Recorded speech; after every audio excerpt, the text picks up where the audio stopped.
Salut tout le monde, c'est Tatua, encore une fois accompagné par Fred.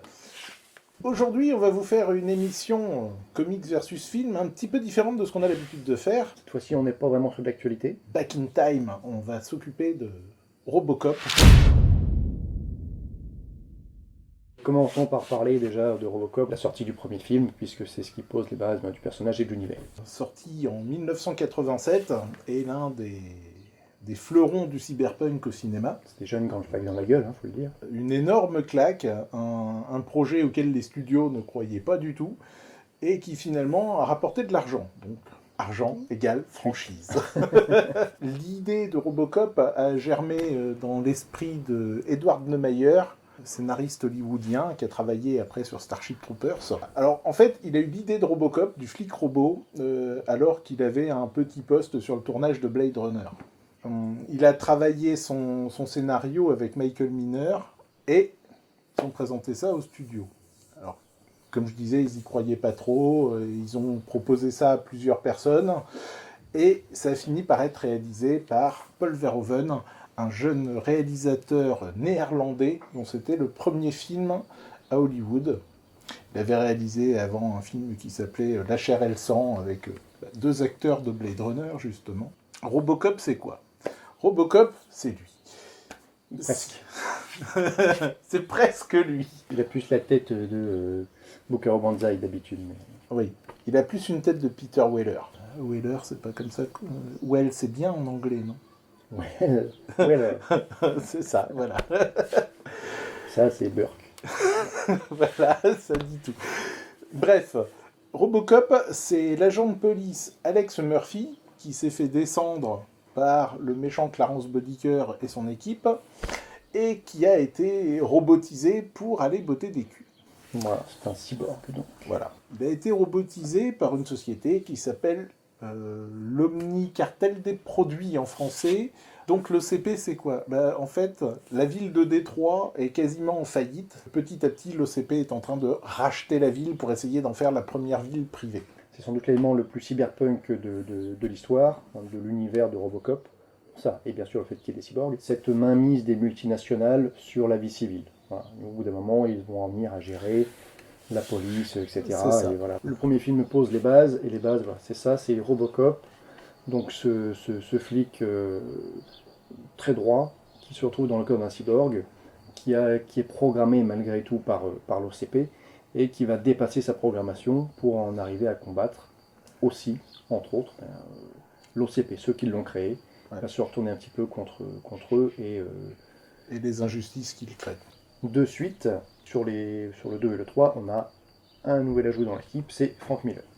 Voilà. Frank Miller, qui sait-il donc, qui sait-il qu'il est ? S'il vous plaît. Qui est Frank Miller ?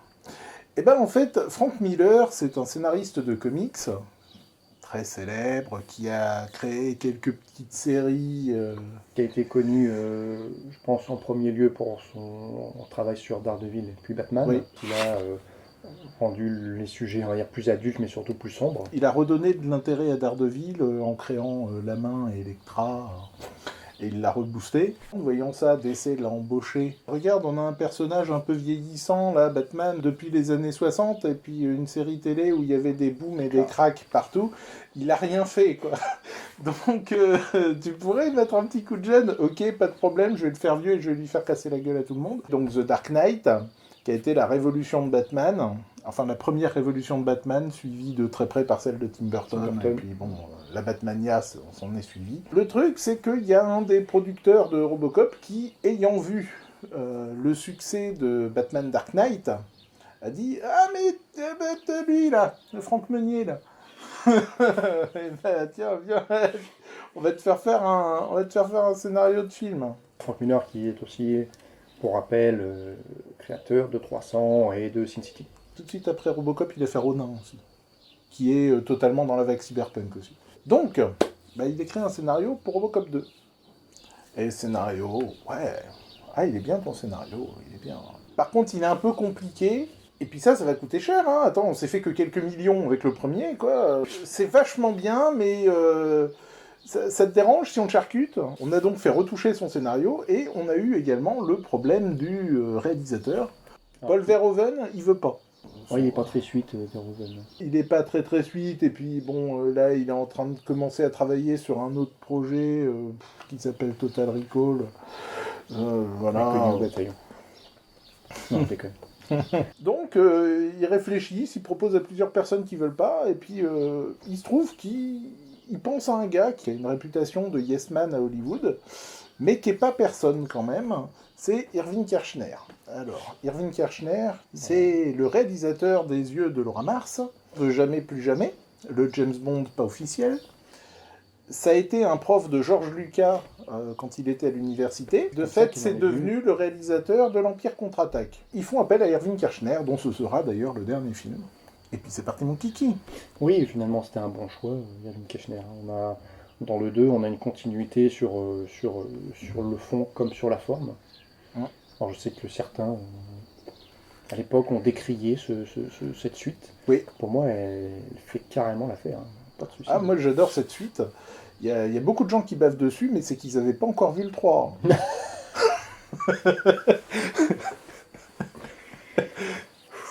Ah oui, alors petit disclaimer, on ne parlera ni du reboot, ni de la série Robocop, parce qu'on n'a pas assez de morale en ce moment. Alors, pour faire ça. en fait, je vais juste parler une seconde de la série. Oh non! Si, parce que le truc, c'est que le scénariste original du premier, de Meyer, avait fait un scénario pour le 2. Et ce scénario a été rejeté, et il a été gardé pour faire le pilote de la série télé. Et le truc, c'est que, à revoir la série télé, elle est moins pourrie que ce que je me souvenais. Je l'ai revu il n'y a pas longtemps. Mais il n'y a pas un mort, là, il tire sur les... Ah oui, bah après, c'est un spectacle grand public. Il tire sur les armoires pour les faire tomber sur les gens. Oui. Bah, qu'est-ce que tu penses du film de 2014 où il a une main pour pouvoir toucher des choses et avoir des sensations? J'en ai rien à foutre. Voilà.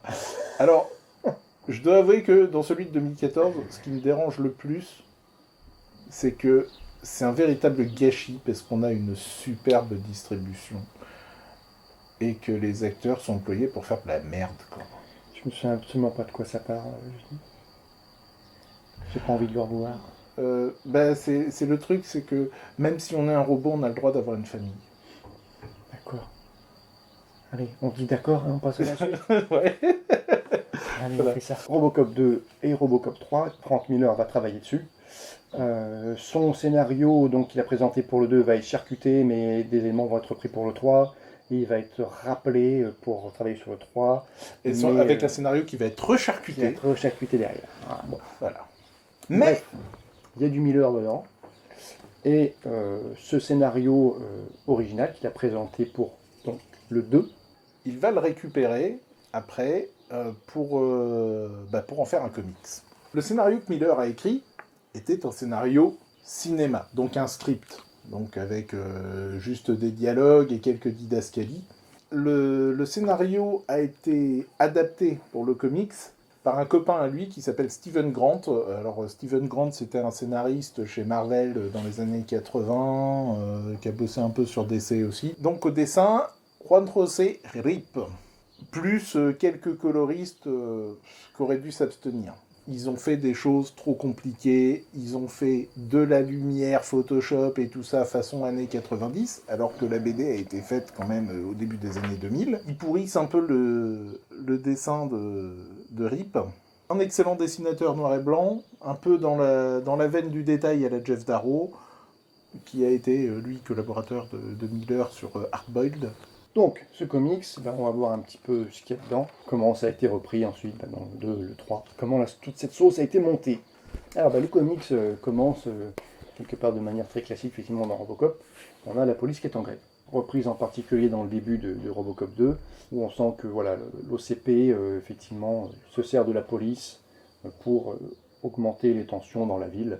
Dans ce plan de conquête de la ville, dans l'idée de construire un jour Delta City. Voilà, donc c'est exactement comme ça que commence le comics. L'OCP a envie de relance son projet de construction de cette nouvelle Détroit. Donc il y a des destructions d'immeubles, on a l'apparition d'une petite orpheline qui perd ses parents dans la destruction d'un immeuble, qui sera repris là, pour le coup dans Robocop 3. Dans Robocop 3, c'est un personnage central, un peu trop central sans doute. Voilà, alors qu'ici, non. Il y a le pirate des robots. Oui.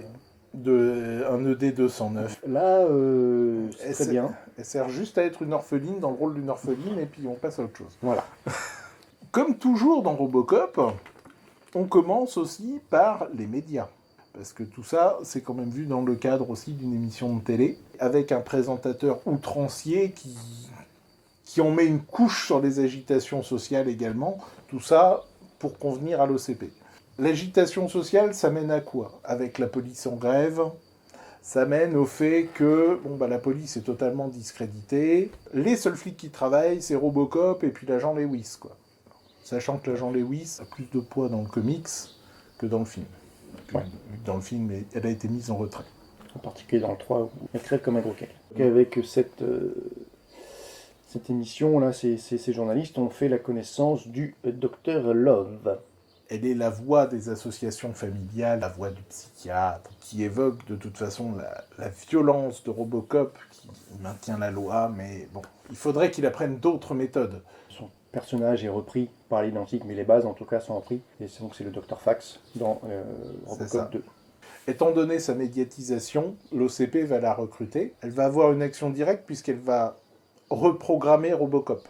Comme la police est hors jeu, l'OCP crée une unité qui s'appelle les Réhab, qui vont en gros jouer le rôle de la police. Donc c'est réhabilitation concept. Dans le film, ce sont des mercenaires, même si à la fin ils vont commencer à recruter dans des zones un peu plus obscures. Dans le comics, de base, C'est des anciens taulards, t'as des mecs qui sont complètement psychopathes. voilà, c'est du gros psychopathe Naboul. Le but, c'est de combattre les gens qui sont évacués des immeubles et qui essayent de lutter contre leurs expulseurs. Ça, c'est très marqué dans Robocop 3. Un peu moins dans le comics, parce que dans le comics, ils combattent également la criminalité de base. Mais bon, il y en a qui prennent leur pied à éclater tout ce qui passe, notamment un qui s'appelle Kong. Kong, donc on en reparlera plus tard, mais c'est à cause de Kong qu'il y a l'affrontement entre les Réhab et Robocop. On retrouve donc le Robocop dans ce contexte, la grève de la police, les Réhab, etc., les expulsions. Il s'aperçoit que les Réhab sont plutôt des criminels, et il essaye d'en arrêter certains. Le problème, c'est que les autres, ils ripostent. Donc on a une guerre des polices. Les Réhab sont tellement lourdement armés que Robocop, en fait, il en chie grave. Il perd un bras, le dessin n'est pas très clair, peut-être une jambe. Sans doute, Et donc, résultat, il finit en mode poulpe, à l'atelier de réparation, avec Dr Love qui lui explique que de toute façon, cette attitude, c'est pas bien, c'est pas constructif, faudrait parler d'abord avant de tirer. On voit, comme dans le film, qu'il y a toujours sa personnalité de Murphy, qu'il travaille, il a des souvenirs de sa famille, et il y a une confrontation, comme dans Robocop 2, avec sa femme. L'OCP, de son côté, a également un programme de création de Robocop 2. Le vrai héros du film, vu que c'est le titre. Une scène qui sera reprise dans le film. On se souvient bien des essais foireux de Robocop. Là, il y a également des essais foireux, mais le corps reste le même. A priori, ils sont fiers de leur technologie pour le corps. Ouais.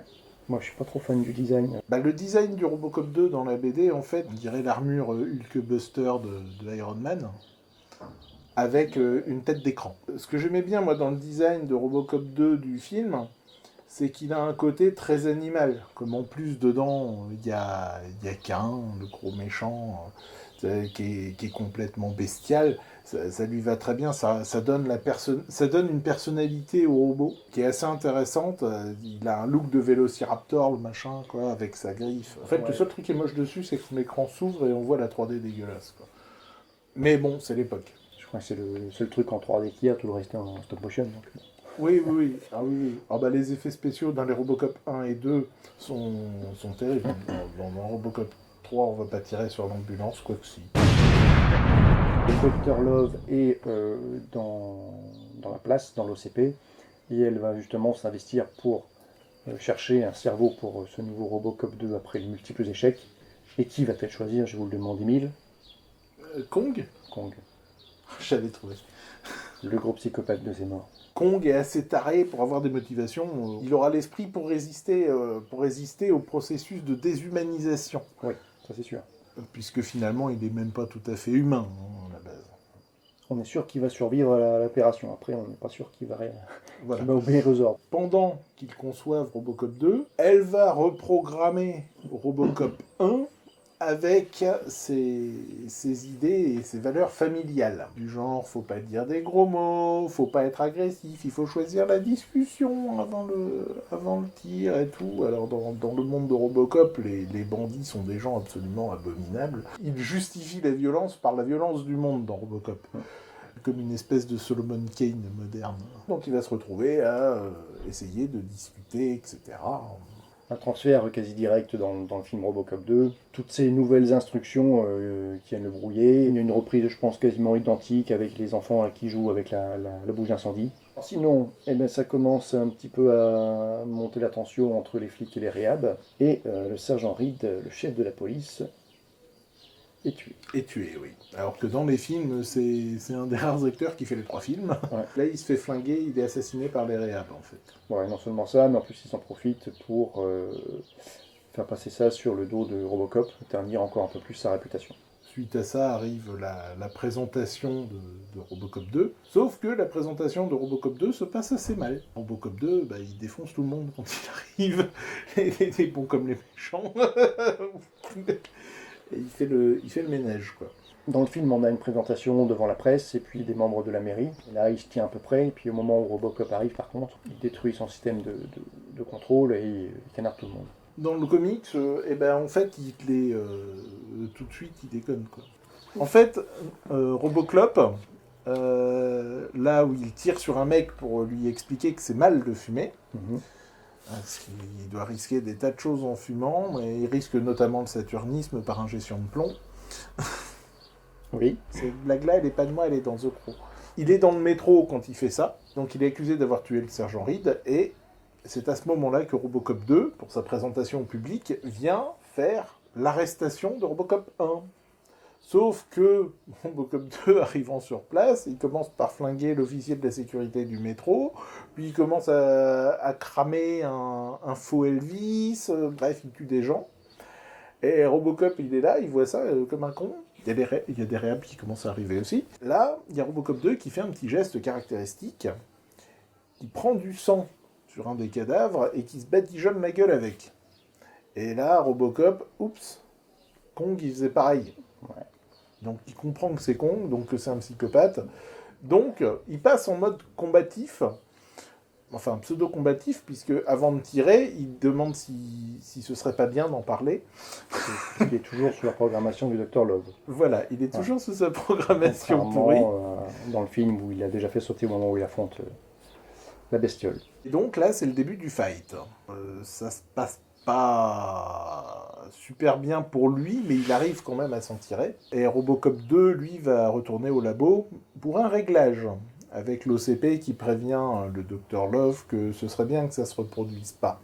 Et du coup, Robocop, en fait, pour aller retrouver le Dr Love, il lui demandait de faire sauter sa programmation débile. D'abord, elle dit « Ouais, ok, je vais faire quelque chose pour toi ». Elle le branche, et puis elle commence à essayer de le reformater de force. Mais le petit gars se laisse pas faire. Je suppose que c'est à ce moment-là que ces directives sont sautées, parce que, en fait, par là, il arrive à accéder à l'ordinateur du Dr Love et de comprendre toutes ces magouilles. Et il détruit l'ordinateur, qui contient toutes les informations, notamment les informations de construction de Robocop 2, ainsi que les siennes. Ouais. Dr Love, elle est furax, elle essaie de se défendre, de l'empêcher de le faire. Non, c'est le travail de toute une vie, etc. Espèce de salopio, quoi. Salopio. Ouais, salopio. Robocop, gentiment, lui en retourne une bien sentie. Résultat, elle finit la gueule enfoncée dans les ordinateurs et elle commence à cramer, quoi. Donc, Elle est pas très fraîche, ouais. Non. Robocop se barre. Là, Dr Love, elle est tellement colère que finalement, elle injecte sa propre personnalité dans le Robocop 2. Là, c'est Dr Love dans Robocop 2, et bon, elle sort, elle est un peu colère, quoi. Alors, finalement, elle est pas plus équilibrée que Kong. Non, elle est tarée. Bon, la tension monte d'un point de vue général. On a les réhabs qui commencent à se friter. Avec les flics. Un peu comme dans le film aussi, mais dans le 3, pour le coup, où les réhabs, à la fin, non seulement commencent affriter la police, mais aussi commence à recruter parmi les gangs qui traînent en ville, etc. Et vraiment la tension, Barjopunk. les barjopunks, n'importe quoi. Et Pour le coup, c'est un des trucs qui est un petit peu bien rendu dans le film. C'est que vraiment, il y a des flics qui dressent des barricades et tout, c'est vraiment la guerre, quoi. donc, pendant que les Riab se fritent avec la police, eh bien, Robocop et le Dr Love remettent le couvert. Ouais, et se défonce bien la gueule. Bon, on a entre autres Y a une pas- scène où les deux Robocop sont sur un immeuble en construction et Robocop tire Dr Love, ils vont s'écraser en bas. Bon, une scène qui sera reprise aussi dans Robocop 2 avec Cain. Ils tombent carrément en sous-sol parce qu'ils traversent le sol, ils arrivent dans le métro. Après, oui, quand ils tombent, ils défoncent tout. Voilà. Alors que dans le Robocop 2, quand ils tombent par terre, quoi. Devant la presse, les caméras et tout, parce que vu qu'il y avait une présentation de Robocop 2, là, la honte comme ça est totale pour l'OCP. Il y a l'agent Lewis qui vient en aide à Robocop et qui finalement tire un missile sur Robocop 2 et en fait c'est elle qui le défonce, quoi. Voilà, c'est elle qui le termine, contrairement au film où elle vient l'aider avec le véhicule blindé. Mais effectivement, ce ne sera pas la fin du combat. On se rend compte qu'il a effacé toutes ses directives prioritaires. Alors il les a toutes effacées. Alors que dans le film Robocop 3, il n'efface que la dernière qui l'empêche normalement de s'en prendre à quelqu'un de l'OCP. Donc effectivement, Robocop n'a plus de directive, on s'en aperçoit de manière très abrupte quand il roule une pelle à Lewis. Oui, ça arrive un peu comme un cheveu sur la soupe. Mais... Le comic se termine là-dessus, avec aussi le rachat de l'OCP par les Japonais. Voilà, on comprend que ça va pas tarder, quoi. Et donc ce rachat par les Japonais, donc, il sera de fait mis en place pour Robocop 3, ou quand on commence le film, c'est déjà le cas, les Japonais sont actionnaires majoritaires de l'OCP. Pour résumer, on pourrait dire que dans le film, on a moins de présence du docteur Faxlove, et puis dans Robocop 2, le film, il y a Cain, qui est une espèce de méchant omniprésent, mais qui finalement, dans le capitalisme, a trouvé un méchant plus méchant que lui, quoi. Ah oui, mais alors la différence, c'est qu'on est très loin d'un Kong. On a vraiment un personnage important, imposant, charismatique. Qui est un chimiste de génie qui crée lui-même ses drogues, et son plus gros problème, c'est de détester lui-même, en fait. Voilà, qui a des fidèles, qui a une espèce de véritable secte autour de lui. Bon, en tous les cas, qui a un personnage beaucoup plus profond que le gros cinglé de Kong. C'est ça. Kong, c'est un personnage, voilà, c'est un méchant de passage, en fait. Puisque de toute façon, le vrai méchant dans le comics, c'est Dr Love. Et l'OCP dans une moindre mesure. Alors que là, Cain est un vrai méchant qui a toute une organisation dont les restants d'ailleurs vont essayer de se forger un territoire sur la ville. D'ailleurs, dans Robocop 2, on a déjà un enfant génie, dans une certaine mesure. Il est quand même beaucoup plus attachant que dans le 3, mais bon. Oui, et qui est plus attachant, qui est mieux joué. Le gamin devient le chef de la bande après, et propose de d'éponger les dettes de la ville avant que la ville ne soit complètement rachetée par l'OCP. Et en échange, il peut fournir sa drogue comme il veut. Et c'est l'occasion de la première sortie de Robocop 2 qui va flinguer ses anciens complices et essayer de flinguer le maire qui va se barrer et qui à la fin le reconnaîtra tout de suite. Cain est un méchant électron libre. Voilà. Le grain de sable et la réaction de l'OCP, c'est et du Dr Fax qui agit finalement assez intelligemment sur ce coup-là. C'est d'embaucher le grain de sable, quoi. Plutôt que le laisser faire ce qu'il veut. Mais elle n'a pas prévu que le grain de sable resterait un grain de sable. Même dans une jolie machine bien huilée. C'est beau ce que je dis. Alors que dans le comics, on peut quand même dire que l'antagoniste principal reste le Dr Love. Oui. Qui se sert de l'OCP, même si l'OCP, voilà, en termes de diabolisation, on est à peu près au même niveau, finalement. Mais le Dr Love vient incarner tout ce qu'il y a de pernicieux dans cette société. De pernicieux dans cette société où finalement on se cache derrière des valeurs pour être aussi salopard que le reste du monde, quoi. Chez Frank Miller, on trouve souvent des femmes à très très forte personnalité. Dans Daredevil, il avait créé Elektra. Dans Dark Knight Return, Robin devient une fille avec une assez forte personnalité. Et ne parlons pas des filles de Sin City. Hormis ces petites différences inhérentes aux médias, dans le comics c'était peut-être plus pratique d'avoir un méchant incarné comme ça, par un personnage. Voilà, on voit assez bien comment du scénario du comics ont été diffusées les idées, en particulier dans Robocop 2, mais aussi dans Robocop 3, ne serait-ce que les réhab quand même. Que dire de plus? Donc après, il y a pas mal de petites choses qui sont reprises à droite à gauche. On a parlé des publicités. L'importance de la télé et des médias dedans, ouais. Mais c'était un truc qui était présent dans le premier Robocop et que Miller, de son côté, lui, utilisait déjà dans ses comics. C'est vrai. Parce que quand on regarde dans Dark Knight ou quoi, la télé, c'est très présent. L'espèce d'omniscience des médias, c'est quelque chose qui a toujours été très présent chez Frank Miller, quoi. Que ce soit dans les publicités ou dans l'annonce des nouvelles. Voilà, quand on nous annonce qu'il y a 1600 armes nucléaires qui ont sauté au Groenland ou qu'il y a un accident de réacteur nucléaire en Amazonie, c'est un truc que ça passe limite pour une nouvelle Ouais. presque commune, quoi. Mais d'un autre côté, ça critique le ton journalistique où finalement, vous pouvez regarder n'importe quel 20h, le journaliste, il vous annonce toutes les news avec un sang-froid. Donc entre ça et les publicités assez malsaines, que le gars qui se suicide dans la pub parce qu'il a fait rater une affaire à sa boîte à cause À cause d'un courrier qui arrivait en retard. Voilà. Je trouve que cet aspect télévisuel donne vraiment le ton en fait de la société. Est-ce que tu en conseillerais la lecture? La lecture est intéressante, elle n'est pas indispensable, mais c'est assez facile à trouver, hein. Vous cherchez Frank Miller Robocop chez Avatar Press, donc par Juan José Rip. J'ai un accent de merde en espagnol, mais bon, Juan José Rip. Allez. Mais il faut savoir lire l'anglais.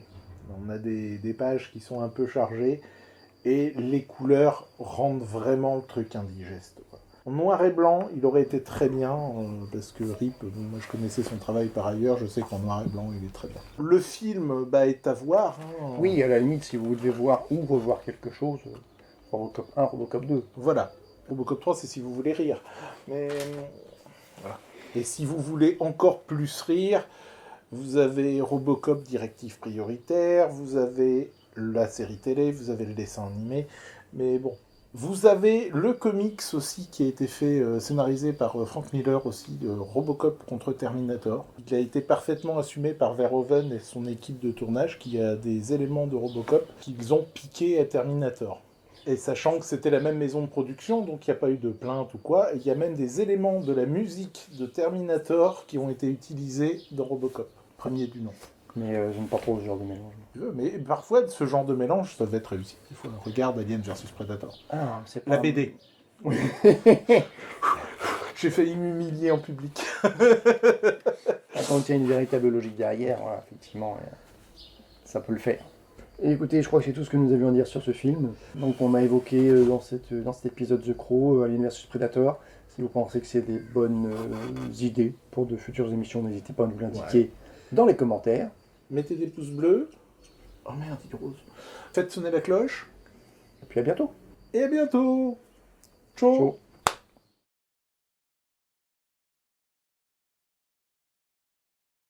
C'est ça. On arrête de souffrir. Je suis sûr que tu garderas même pas ça au montage.